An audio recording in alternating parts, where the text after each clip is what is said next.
नमस्कार। चलिए आज आपको एक बड़ी मजेदार कहानी सुनाते हैं।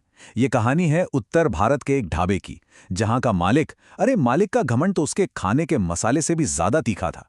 लेकिन फिर कहानी में एक ऐसा मोड़ आया जिसने सब कुछ बदल कर रख दिया। तो चलिए इस चटपटी कहानी का मजा लेते हैं। तो ये हैं हमारी कहानी के हीरो, नीलगिरी ढाबे के मालिक धर्मवीर। और इनका मानना था कि ढाबे की असली शान, असली पहचान लजीज खाना नहीं, बल्कि इनका खुद का सुंदर चेहरा है। तो मामला है नीलगिरी ढाबे का। दूर दूर तक फेमस था ये ढाबा, लेकिन इसके मालिक धर्मवीर का मिजाज भाई खाने से भी ज्यादा गर्म और घमंड से भरा हुआ था। अब धर्मवीर का तो क्या ही कहना। दिन की शुरुआत होती थी आईने में खुद को देखकर। उन्हें पूरा यकीन था कि अरे ग्राहक खाना खाने थोड़ी आते हैं, वो तो मेरे हुस्न का दीदार करने आते हैं। एक ही रसोई में सोचिए दो बिल्कुल अलग दुनियाएं बसती थीं। एक तरफ मॉडर्न गैस सिलेंडर की ताकत पर इतराने वाला मालिक धर्मवीर, और दूसरी तरफ जमीन से जुड़ा सादा सा सफाई कर्मचारी बिरसा, जो प्रकृति पर भरोसा करता था और अपना खाना लकड़ी के चूल्हे पर ही बनाता था। मतलब घमंड का लेवल तो आप देखिए। वो अपने कुक भोला से कहता था, अरे खाने में नमक कम भी हो तो क्या फर्क पड़ता है, लोग तो मेरी शक्ल देखकर ही सब खा लेंगे। खाने की क्वालिटी से कोई लेना देना ही नहीं था। पर कहते हैं ना, हर चीज की एक हद होती है।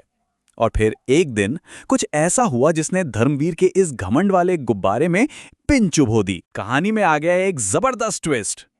हुआ यूं कि एक सुबह धड़ाम से इनकम टैक्स की रेड पड़ गई और ताला लग गया उस गैस एजेंसी पर जहां से ढाबे की आधुनिक रसोई की सांसें चलती थी। मतलब गैस सिलेंडर की सप्लाई बंद।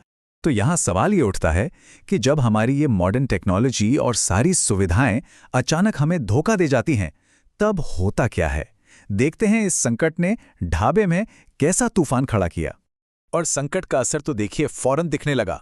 जो कुक भोला पूरी तरह गैस पर ही निर्भर था, उसने हाथ खड़े कर दिए। बोला, भाई गैस नहीं तो खाना नहीं, मैं तो चला। और वो धर्मवीर को ऐसे मुश्किल वक्त में अकेला छोड़कर चला गया। और ऐसे में जब धर्मवीर और उसके भूखे ग्राहक एकदम बेबस थे, तब वो शख्स सामने आया जिसे ढाबे में शायद कोई नोटिस भी नहीं करता था। उधर ढाबे में तो बस पूछिए मत, हंगामा बरपा था। ग्राहक भूख से इतने बौखला गए थे कि एक तो चिल्लाने लगा, अरे भाई तुम एक की जगह दो दो दिख रहे हो, खाना दो वरना ये मेज ही खा जाऊंगा। हालात और भी मजेदार तब हो गए जब एक और ग्राहक को भूख के मारे यमराज अपनी भैंस पर आते दिखने लगे। और बेचारा धर्मवीर किसी को एक निवाला भी नहीं खिला पा रहा था, पूरी तरह लाचार। और ठीक उसी पल जब मालिक ने पूरी तरह हार मान ली थी और ग्राहकों से जाने के लिए गिड़गिड़ा रहा था, कहानी में एंट्री हुई हमारे असली हीरो की, बिरसा की। बिरसा के इन शांत और आत्मविश्वास से भरे शब्दों ने जैसे धर्मवीर के डर और घबराहट के बीच एक उम्मीद जला दी। जंगल का बेटा किसी को भूखा नहीं जाने देता। और यहीं से कहानी का सबसे दिलचस्प हिस्सा शुरू होता है। बिरसा ने दिखाया कि कैसे उसका सादा पारंपरिक ज्ञान मॉडर्न टेक्नोलॉजी से कहीं ज्यादा ताकतवर है। अब बिरसा का तरीका देखिए, कितना सरल लेकिन कितना असरदार।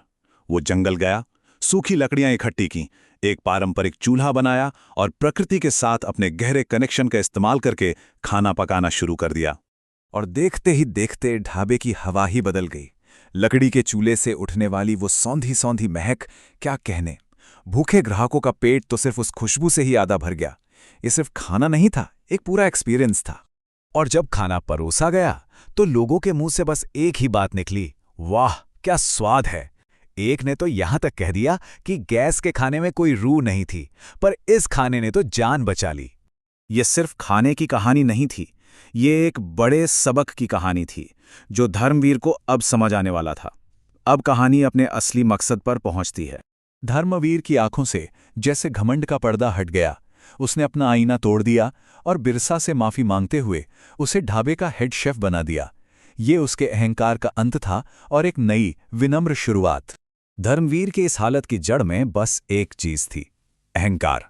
ये एक ऐसी भावना है जो हमें इतना आत्ममुग्ध कर देती है कि हम दूसरों की असली काबिलियत देख ही नहीं पाते। ठीक वैसे ही जैसे धर्मवीर बिरसा के हुनर को नहीं देख पाया था। तो इस पूरे किस्से से नीलगिरी ढाबे ने सफलता का एक नया फॉर्मूला सीखा। अब वो जानते थे कि असली चीज दिखावे से कहीं ज्यादा बड़ी होती है। हुनर, टेक्नोलॉजी से ज्यादा कीमती है और किसी भी रेसिपी की सबसे जरूरी सामग्री तो विनम्रता ही है। और ये कहानी हमें एक बहुत जरूरी सवाल के साथ छोड़ जाती है। अपनी जिंदगी में इस मॉडर्न बनने की दौड़ में हम अपने आसपास मौजूद कितने ही बिरसा जैसे लोगों के पारंपरिक हुनर को नजरअंदाज कर रहे हैं। इस पर सोचिएगा जरूर।